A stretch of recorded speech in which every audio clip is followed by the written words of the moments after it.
अस्सलाम वालेकुम dear students, उम्मीद है आप सब खैरियत से होंगे। आज हम स्टार्ट करेंगे चैप्टर नंबर 2 की एक्सरसाइज। आज की वीडियो में हम सॉल्व करेंगे एमसीक्यूज़ और शॉर्ट क्वेश्चंस।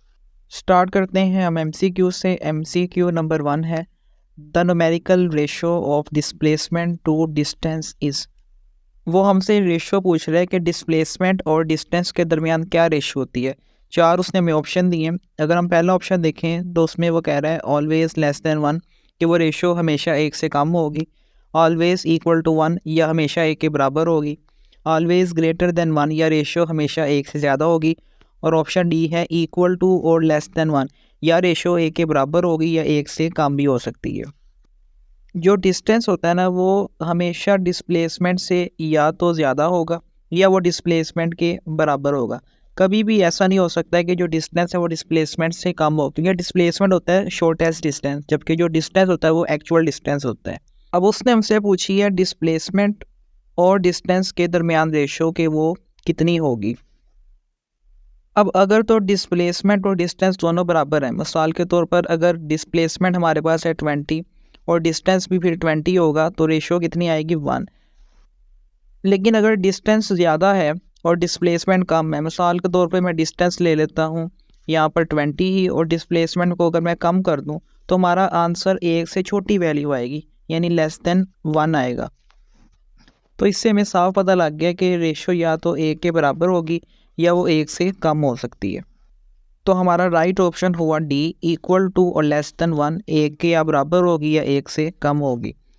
MCQ नंबर 2 है, if a body does not change its position with respect to some fixed point then it will be in the state of. वो पूछ रहा है कि अगर एक बॉडी है वो अपनी पोजीशन चेंज नहीं कर रही, एक फ़िक्स पोजीशन पर मौजूद है, तो वो किस हालत में है। तो हमने रेस्ट की डिफ़ाइन पढ़ी थी कि जब बॉडी मूव नहीं करती तो वो रेस्ट की हालत में होती है। तो हमारा राइट ऑप्शन हुआ ए, रेस्ट। थर्ड MCQ है, a ball is drop from top of a tower, the distance covered by it in first second. वो पूछ रहा है कि अगर हम एक बॉल को ड्रॉप करते हैं एक टावर से, तो पहले सेकंड में वो कितना डिस्टेंस कवर करेगी, आपने वो फाइंड करना है। तो इसको हम सॉल्व करके चेक करते हैं। अब फ़र्ज़ करें ये टावर है, इस टावर से एक बॉल को मैं ड्रॉप कर रहा हूँ, तो एक सेकंड गुजरने के बाद वो बॉल कितना फ़ासला कवर कर चुकी होगी, कितना वो नीचे आ चुकी होगी, हमने वो फ़ासला फाइंड करना है। तो इसके लिए हम यूज़ करेंगे इस इक्वेशन ऑफ मोशन का। अगर आप देखें तो इसमें vi जो है इनिशियल वेलोसिटी वो 0 है, क्योंकि हमने बॉल को हाइट से ड्रॉप किया है, तो पहले वो रेस्ट की हालत में थी। तो vi की जगह मैं 0 पुट कर दूंगा। टाइम उसने हमें दिया है 1 सेकंड का। उसके बाद g की वैल्यू होती है 10, और यहाँ पर टाइम की वैल्यू मैं पुट करूँगा, तो फाइनल मेरा आंसर निकलेगा 5 मीटर। तो एक सेकंड गुजरने के बाद वो बॉल ने 5 मीटर का फासला कवर कर लिया। तो इस MCQ का राइट ऑप्शन हुआ ए, 5 मीटर। फोर्थ MCQ है, a body accelerate from rest to a velocity of 144 kilometre per hour in 20 second, the distance covered by it is. इस MCQ में वो पूछ रहा है कि एक बॉडी है वो रेस्ट की हालत में थी, फिर उस बॉडी ने अपने आप को एक्सेलरेट किया, तो उसकी वेलोसिटी होगी 144 किलोमीटर पर आवर, और ये काम उसने किया है 20 सेकंड के अंदर। अब आपने बताना है कि इस 20 सेकंड के अंदर उसने कितना डिस्टेंस ट्रैवल कर लिया है। तो इसको भी हम सॉल्व करते हैं। अब जो बॉडी है वो पहले रेस्ट की हालत में थी, यानी वो मूव नहीं कर रही थी, लिहाजा उसकी जो इनिशियल वेलोसिटी है वो कितनी होगी, 0। फिर उसकी वेलोसिटी रीच होगी 144 किलोमीटर पर आवर, तो ये इसकी हो जाएगी फाइनल वेलोसिटी।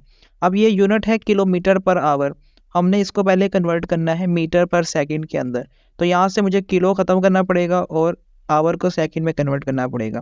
तो किलो की जगह मैं यहाँ पर मल्टीप्लाई कर दूंगा 1000 के साथ, और पर आवर है तो एक घंटे में 3600 सेकंड से मैं इसको डिवाइड कर दूंगा। तो जब आप इसको कैलकुलेट करेंगे आपका आंसर आएगा 40 मीटर पर सेकंड। अब हमने फाइंड करनी है इस बॉडी की एवरेज वेलोसिटी, क्योंकि ये जो बॉडी है ये यूनिफॉर्म एक्सेलरेशन के साथ मूव कर रही है। तो पहले हम इसकी एवरेज वेलोसिटी फाइंड करेंगे। उसके लिए हम क्या करेंगे, इनिशियल वेलोसिटी और फाइनल वेलोसिटी को प्लस करेंगे और 2 पे डिवाइड कर देंगे। इनिशियल वेलोसिटी है 0 मीटर पर सेकंड, फाइनल वेलोसिटी उसकी है 40, और उसको जब आप 2 पे डिवाइड करेंगे एवरेज वेलोसिटी आएगी 20 मीटर पर सेकंड। अब हम फाइंड करते हैं डिस्टेंस जो वो ट्रैवल कर चुकी है। डिस्टेंस का फार्मूला होता है एवरेज वेलोसिटी, और उसको हमने टाइम से मल्टीप्लाई कर देना है। एवरेज वेलोसिटी हमारी निकली है 20 मीटर पर सेकंड, टाइम उसने हमें दिया है 20 सेकंड, तो जब आप इन दोनों को मल्टीप्लाई करेंगे आंसर आएगा 400 मीटर। तो इस MCQ का राइट ऑप्शन हुआ बी 400 मीटर। MCQ नंबर 5 है, a body is moving with constant acceleration starting from rest. एक बॉडी है, पहले वो रेस्ट की हालत में थी, फिर उसने कांस्टेंट एक्सेलरेशन के साथ मूव करना शुरू किया। It cover a distance S in 4 second. 4 second में वो एक फासला कवर करती है, वो फासला उसने हमें नहीं बताया। How much time does it take to cover 1/4 of distance. अब वो हमसे पूछ रहा है कि इसने जो 4 सेकंड में जितना फासला कवर किया ना, उस फासले से 4 गुना कम फासला वो कितने टाइम में कवर करेगी, वो हमने टाइम फाइंड करना है। स्टेटमेंट मैंने यहाँ पर लिख लिया, हम इसको अब सॉल्व करके देखते हैं। तो उसने हमें कहा कि बॉडी रेस्ट से शुरू हुई, यानी पहले वो मूव नहीं कर रही थी। इसका मतलब है इनिशियल वेलोसिटी हमारी 0 होगी।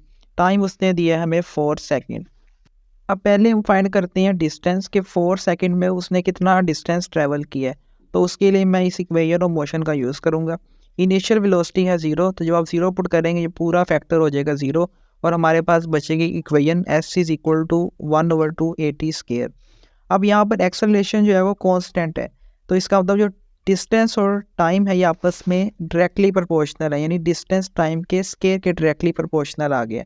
अब टाइम उसने हमें दिया है 4 सेकेंड, तो 4 का स्केयर होता है 16। तो ये हमारे पास डिस्टेंस अभी कैलकुलेट हो चुका है। लेकिन स्टेटमेंट में वो हमसे पूछ रहा है कि अगर डिस्टेंस 4 गुना कम हो तो उसके लिए कितना टाइम लगेगा, वो आपने फाइंड करना है। लिहाजा इसी इक्वेशन में अब मैं s को 4 से डिवाइड कर दूंगा और साथ में t² आ जाएगा। डिस्टेंस अभी निकला है हमारा 16, जब इसको 4 से डिवाइड करेंगे आंसर आएगा 4 सेकेंड और साथ में है t²। तो t फाइंड करने के लिए दोनों तरफ हमें अंडर रूट लेना पड़ेगा, तो 4 का अंडर रूट होता है 2, लिहाजा टाइम हमारा कैलकुलेट हो गया है 2 सेकेंड। लिहाजा इस MCQ का राइट ऑप्शन हुआ बी 2 सेकेंड। 6th MCQ है, the displacement time graph of 2 objects A and B are shown in the figure, point out the true statement from the following. उसने हमें ग्राफ दिया है, उसमें 2 बॉडीज उसने show की हैं, ये A बॉडी का ग्राफ है और ये B बॉडी का ग्राफ है। वो हमसे पूछ रहा है कि आपने बताना है किस बॉडी की वेलोसिटी ज़्यादा है। अगर आप इस बी बॉडी का ग्राफ देखें तो इसमें हमें एक हॉरिजॉन्टल स्ट्रेट लाइन मिल रही है। हॉरिजॉन्टल स्ट्रेट लाइन का मतलब है कि इसकी वेलोसिटी में चेंज नहीं आ रहा। लेकिन अगर आप ए का ग्राफ देखें तो उसमें हमें एक स्ट्रेट लाइन मिल रही है जो कि ऊपर को जा रही है। इसका मतलब है कि जो ए बॉडी है इसकी वेलोसिटी मुसलसल बढ़ती जा रही है। लिहाजा हमारा राइट ऑप्शन हुआ A, the velocity of A is greater than B. MCQ number 7 है, the area under the speed time graph is numerically equal to. वो पूछ रहा है कि जो स्पीड टाइम ग्राफ में हमें एरिया मिलता है वो एरिया हमें क्या बताता है। तो हमने ये बात पढ़ी थी कि उस एरिया से हम डिस्टेंस फाइंड कर सकते हैं, लिहाजा इसका राइट ऑप्शन हुआ D, distance covered. 8th MCQ है, gradient of the speed time graph is equal to. वो पूछ रहा है कि जो स्पीड टाइम ग्राफ का ग्रेडियंट होता है वो हमें क्या बताता है। तो आपकी बुक में स्टेटमेंट उसने लिखी हुई है कि स्पीड टाइम ग्राफ का ग्रेडियंट हमें एक्सेलरेशन के बारे में बताता है, लिहाजा इसका राइट ऑप्शन हुआ सी। 9th MCQ है, gradient of distance time graph is equal to. इसमें वो पूछा है कि जो डिस्टेंस टाइम ग्राफ है उसका ग्रेडियंट क्या बताते हैं। तो इसमें भी स्टेटमेंट बुक में लिखी है कि वो एवरेज स्पीड के बारे में बताता है, लिहाजा हमारा राइट ऑप्शन हुआ ए। 10th MCQ है, a car accelerate uniformly from 80.5 kilometre per hour at time is equal to 0 to 113 kilometre per hour at time is equal to 9 second. एक गाड़ी है वो एक्सेलरेट करती है, पहले उसकी वेलोसिटी थी 80.5, एक्सेलरेट करके अब उसकी वेलोसिटी हो गई है 113 किलोमीटर पर आवर और ये एक्सेलरेशन उसने किया है 9 सेकेंड के अंदर।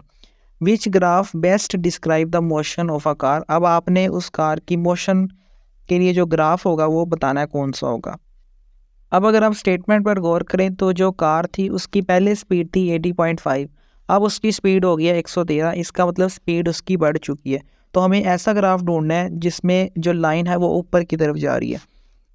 और दूसरा उसने यहाँ पर जो वर्ड लिखा है वो है यूनिफॉर्मली। जब भी कोई चीज़ यूनिफॉर्मली बढ़ती है तो कभी भी ग्राफ जो है वो कर्व की फॉर्म में नहीं होता, लिहाजा ए ऑप्शन हमारा रॉन्ग होगा, इसमें हमें कर्व मिल रही है। अगर हम बी ऑप्शन में देखें तो इसमें हमें स्ट्रेट लाइन मिल रही है, लेकिन वो शुरू कहाँ से हो रही है, 0 से, जबकि वेलोसिटी उसने कहा कि 80 से स्टार्ट हो रही है, तो ये भी रॉन्ग होगा। डी ऑप्शन पे आए तो इसमें हमें जो लाइन है वो नीचे की तरफ आती हुई मिल रही है, यहाँ पर वेलोसिटी डिक्रीज़ हो रही है, जबकि एक्चुअल में तो वेलोसिटी बढ़ रही है। तो हमारा राइट ऑप्शन होगा सी ऑप्शन, क्योंकि इसमें जो लाइन है वो यूनिफॉर्मली ऊपर की तरफ जा रही है और ये उसकी मोशन को शो कर रही है। नेक्स्ट अब हम स्टार्ट करते हैं शॉर्ट आंसर क्वेश्चंस को। क्वेश्चन नंबर 2.1 है define scalar and vector quantity. आपने स्केलर और वेक्टर क्वांटिटीज़ को डिफाइन करना है। तो स्केलर हम पढ़ चुके हैं। A scalar is that physical quantity which can be described completely bye its magnitude only. Scalar उस क्वांटिटी को कहते हैं जिसमें हम सिर्फ मैग्नीट्यूड की ज़रूरत पड़ती है। मिसाल के तौर पर डिस्टेंस, टाइम, लेंथ, ये सारी स्केलर क्वांटिटीज़ हैं, इसमें हमें डायरेक्शन शो नहीं करनी पड़ती। दूसरे नंबर पे आता है वेक्टर क्वांटिटीज़। ये स्केलर के उल्ट होती हैं, तो इसकी डिफाइन आपने लिखनी है। A vector is that physical quantity which needs magnitude as well as direction to describe it completely. इसमें हमें मैग्नीट्यूड के साथ साथ डायरेक्शन की भी ज़रूरत पड़ती है। और फिर आपने साथ इसकी एग्जांपल लिख देनी है, डिस्प्लेसमेंट, वेलोसिटी, एक्सेलरेशन वगैरह। 2.2 शॉर्ट क्वेश्चन है give 5 examples each for scalar and vector quantity. आपने 5 एग्जांपल स्केलर की लिखनी है और 5 एग्जांपल वेक्टर की लिखनी है। तो कोई सी 5 आप लिख सकते हैं। स्केलर की हो सकती हैं distance, length, time, speed, temperature, और वेक्टर की होंगी displacement, acceleration, velocity, weight and force. 2.3 short question है state head to tail rule for addition of vectors. आपने हेड टू टेल रूल को यहाँ पर स्टेट करना है। तो आपकी बुक में उसने ये लिखा हुआ है, to add a number of vectors redraw their representative line such that head of one line coincide with the tail of other. Head to tail rule का मतलब है कि अगर आपके पास कई वेक्टर हैं, आप उनको ऐड करना चाहते हैं, तो उसका तरीका ये है कि आपने उन वेक्टर को इस तरह से लिखना है कि एक वेक्टर का जो हेड है ना वो दूसरे वेक्टर के टेल से कनेक्ट होना चाहिए।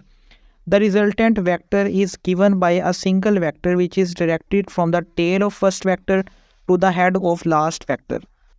और फिर जब आप ये सारे काम कर लेंगे, फिर आपने एक नया वेक्टर ड्रॉ करना है। उसकी आपने टेल पहले वेक्टर से मिलानी है और उसका हेड आपने लास्ट वाले वेक्टर के हेड से मिलाना है, और इस वेक्टर का नाम होगा रिजल्टेंट वेक्टर। साथ आपने इस शॉर्ट क्वेश्चन में ये फिगर भी बना देनी है। शॉर्ट क्वेश्चन नंबर 2.4 है what are distance time graph and speed time graph. आपने डिस्टेंस टाइम ग्राफ और स्पीड टाइम ग्राफ को डिफाइन करना है। तो पहले हम डिफाइन करते हैं डिस्टेंस टाइम ग्राफ को। A graph that shows the relation between distance and time taken by a moving body is called distance time graph. जो डिस्टेंस टाइम ग्राफ है वो हमें डिस्टेंस और टाइम के दरमियान रिलेशन शो करता है ग्राफ की मदद से। फिर आपने साथ लिखना है कि gradient of distance time graph is equal to average speed of the body. जो इस ग्राफ का ग्रेडियंट है वो हमें किसी भी बॉडी की एवरेज स्पीड के बारे में बताते हैं। आगे आती हैं स्पीड टाइम ग्राफ पे। A graph that shows the relation between speed and time taken by a moving body is called speed time graph. ये ऐसा ग्राफ है जो हमें किसी भी मूविंग बॉडी की जो स्पीड है और टाइम उसके दरमियान रिलेशन को शो करते हैं। और फिर आपने लिखना है gradient of speed time graph is equal to average acceleration of body. इस ग्राफ का जो ग्रेडियंट है वो हमें उस बॉडी के एक्सेलरेशन के बारे में बताता है। आगे चले तो शॉर्ट क्वेश्चन नंबर 2.5 है falling objects near the earth have the same constant acceleration. Does this imply that a heavier object will fall faster than a lighter object. इस स्टेटमेंट में वो बता रहा है कि जो भी ऑब्जेक्ट ज़मीन की तरफ गिरता है उस पर लगने वाला जो एक्सेलरेशन होता है वो कांस्टेंट होता है, और उस कांस्टेंट एक्सेलरेशन को हमने नाम दिया था जी का, यानी ग्रेविटेशनल एक्सेलरेशन। और इसकी जो वैल्यू होती है वो फिक्स होती है, यानी 10 मीटर पर सेकंड स्क्वायर। लिहाजा जो भी ऑब्जेक्ट ज़मीन की तरफ गिरेगा उस पर लगने वाला एक्सेलरेशन कांस्टेंट होगा, यानी 10 मीटर पर सेकंड स्क्वायर। तो हमसे वो पूछ अब ये रहा है कि इसका मतलब ये हो सकता है कि जो हैवियर ऑब्जेक्ट है वो पहले गिरेगा और जो लाइटर ऑब्जेक्ट है वो बाद में गिरेगा। तो इसका आंसर आपने लिखना है no. Although all the objects near the earth fall with same constant acceleration a heavier object does not fall faster than a lighter one. अगरचे जो ज़मीन की तरफ ऑब्जेक्ट्स हैं वो एक ही कांस्टेंट एक्सेलरेशन यानी जी के साथ गिरते हैं, इसका मतलब ये नहीं है कि जो हैवियर ऑब्जेक्ट है, जो भारी है, वो पहले गिरेगा और जो लाइटर है वो बाद में गिरेगा। Only in the absence of air resistance both heavier and lighter object will fall at the same rate. अगर हम एयर रेजिस्टेंस को ख़त्म कर दें तो जो लाइटर और हैवियर ऑब्जेक्ट है वो दोनों एक ही टाइम पर टकराएंगे ज़मीन के साथ। इसको आप एक एग्जांपल से भी समझ सकते हैं जो कि आपकी बुक में उसने दिया है कि अगर हम एक अंडे को और एक पत्ते को वैक्यूम के अंदर गिराएं जहाँ पर एयर नहीं है तो वो दोनों एक ही टाइम पर ज़मीन के साथ टकराएंगे। क्यों? क्योंकि उन पर जो लगने वाला एक्सेलरेशन है वो सेम है, यानी उसकी वैल्यू 10 ही है। शॉर्ट क्वेश्चन नंबर 2.6 है the vector quantities are sometimes written in scalar notation not bold face, how is the direction indicated. वो बता रहा है कि जो वेक्टर क्वांटिटीज है उनको हम आमतौर पर बोल्ड करके लिखते हैं और जो स्केलर है उनको हम बोल्ड नहीं करते, लेकिन बाज़ दफ़ा ये होता है कि हम वेक्टर को भी बोल्ड नहीं करते। तो जब उनको बोल्ड नहीं करेंगे तो उनकी डायरेक्शन हम कैसे शो करेंगे वो आपने बताना है। तो इसका आंसर आपने लिखना है when vector quantities are written in scalar notation their direction is indicated by. जब हम वेक्टर क्वांटिटीज़ को स्केलर की तरह लिखते हैं बगैर बोल्ड किए हुए तो उनकी डायरेक्शन हम 3 तरीक़ों से शो कर सकते हैं। पहला है साइन प्लस और माइनस, माइनस और प्लस के साइन के साथ हम डायरेक्शन शो कर सकते हैं। स्पेसिफाइंग द डायरेक्शन सेपरेटली, हम डायरेक्शन अलग भी बता सकते हैं, जैसे ईस्ट की तरफ है, वेस्ट की तरफ है, अपवर्ड है या डाउनवर्ड है। और तीसरा तरीका हम यूनिट वेक्टर यूज़ कर सकते हैं, आई, जे और के। शॉर्ट क्वेश्चन नंबर 2.7 है a body is moving with uniform speed will its velocity भी यूनिफॉर्म। वो पूछ रहा है कि अगर एक बॉडी है वो यूनिफॉर्म स्पीड के साथ मूव कर रही है, यानी उसकी स्पीड चेंज नहीं हो रही, तो आपने बताना है कि उसकी वेलोसिटी भी यूनिफॉर्म होगी। आपने पढ़ा है कि जो वेलोसिटी होती है उसमें दो चीज़ें होती हैं, एक होती है स्पीड और दूसरा डायरेक्शन। वेलोसिटी सिर्फ तभी यूनिफॉर्म होगी जब उसकी स्पीड और डायरेक्शन दोनों में चेंज ना आए। तो इसका आंसर हम लिखेंगे no, a body moving with uniform speed does not necessarily have uniform velocity.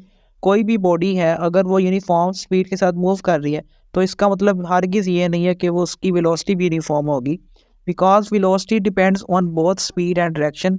क्योंकि वेलोसिटी का ताल्लुक दोनों चीज़ों से है, स्पीड और डायरेक्शन के साथ। And if the direction is changing then the velocity will not be uniform.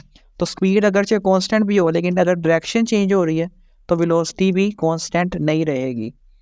Last short question है 2.8 is it possible for a body to have acceleration when moving with. उसने हमें दो केसेस दिए हैं, वो पूछ रहा है कि इन दोनों केसेस में क्या बॉडी का एक्सेलरेशन हो सकता है। पहला केस है कि अगर कोई बॉडी मूव कर रही है कांस्टेंट वेलोसिटी के साथ, और दूसरा केस है कांस्टेंट स्पीड के साथ। अगर हम पहला केस देखें तो उसमें वो कह रहा है कांस्टेंट वेलोसिटी। कांस्टेंट वेलोसिटी का मतलब है वेलोसिटी में चेंज नहीं आ रहा, और हमने एक्सेलरेशन की डिफाइन में ये पढ़ा है कि rate of change of velocity. तो अगर वेलोसिटी में चेंज नहीं आएगा तो एक्सेलरेशन भी ज़ीरो होगा, एक्सेलरेशन वहाँ पे प्रोड्यूस नहीं होगा। तो इसका हम आंसर लिखेंगे no, it is not possible for a body to have acceleration when moving with uniform velocity. अगर कोई बॉडी यूनिफॉर्म वेलोसिटी से मूव कर रही है तो उसमें एक्सेलरेशन प्रोड्यूस ही नहीं होगा। Since acceleration is rate of change of velocity and there is no change in velocity, the acceleration is zero। क्योंकि acceleration का ताल्लुक है velocity के change होने से, तो velocity अगर change नहीं होगी acceleration ज़ीरो होगा। दूसरा केस है कांस्टेंट स्पीड। अगर तो कोई बॉडी की स्पीड कांस्टेंट है लेकिन उसकी डायरेक्शन चेंज हो रही है तो वहाँ पर एक्सेलरेशन प्रोड्यूस होगा। तो इसका आंसर आप लिखेंगे yes, a body moving with constant speed can have acceleration if its direction changes. अगर किसी बॉडी की डायरेक्शन चेंज हो रही है, अगर जो उसकी स्पीड कांस्टेंट ही क्यों ना हो, तो वहाँ पर एक्सेलरेशन प्रोड्यूस होगा। For example in circular motion the direction changes continuously. जैसे कोई भी बॉडी जब सर्कल में मूव करती है तो उसकी डायरेक्शन बार बार चेंज हो रही होती है, लिहाजा वहाँ पर एक्सेलरेशन प्रोड्यूस होगा। यहाँ पर चैप्टर नंबर 2 के MCQs और शॉर्ट क्वेश्चंस कंप्लीट होते हैं। उम्मीद है आपको ये समझ में आए होंगे। अगर आपको वीडियो अच्छी लगी तो वीडियो को लाइक, शेयर और चैनल को सब्सक्राइब कीजिएगा। आपसे मुलाकात होगी नेक्स्ट वीडियो में। अल्लाह हाफिज़।